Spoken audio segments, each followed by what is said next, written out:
You know what? Since he ain't got no voice, I'm gonna give him a voice.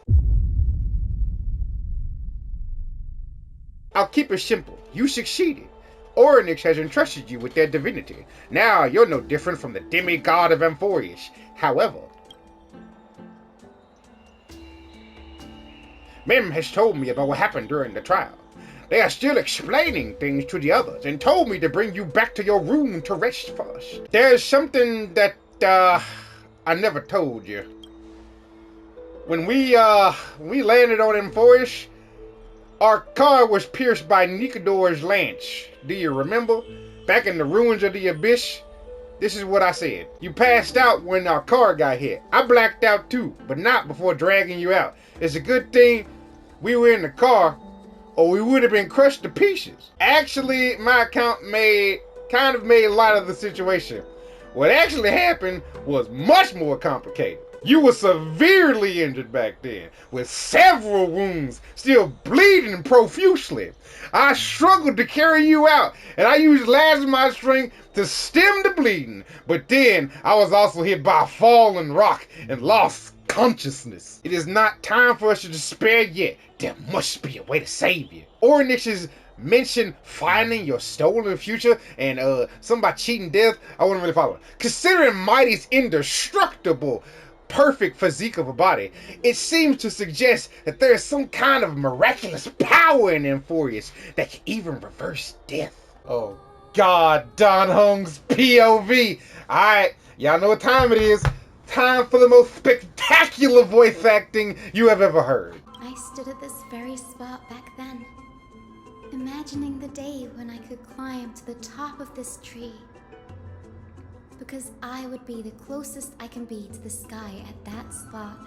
You're a sky priest, yet you study at a place that is home to the Reason Titan. That's right through counterintuitive. You get what I'm saying, right, Denny? After all, the Titan that imprisoned you and Grey here in Amphorius is none other than Aquila themselves. It's actually pronounced Donnie, but I get what you mean. Yes, I didn't count on provoking the ire of a local god. What's that underneath it?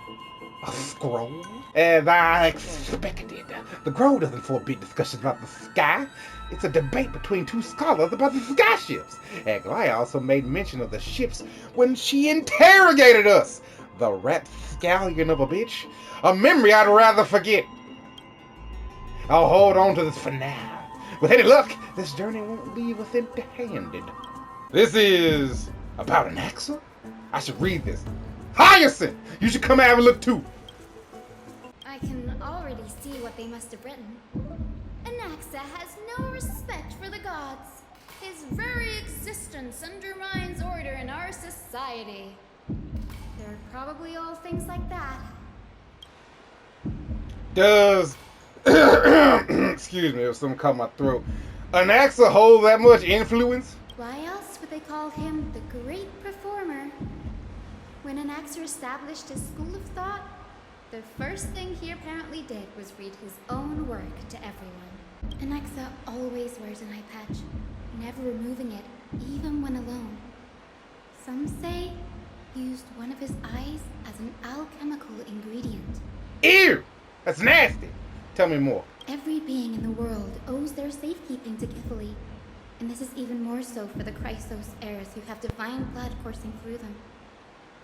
If he has really done something of that nature, then it'd indeed be sacrilegious. With the grove in this state, I'm sure Anaxa won't be mad even if we sneak into the lab for a short while. Right? Oh yeah, totally. Also, I'm pretty sure that guy's gonna die. I don't know how, it's just a hunch. So we should be able to go in there no problem. What is he gonna do? Haunt us?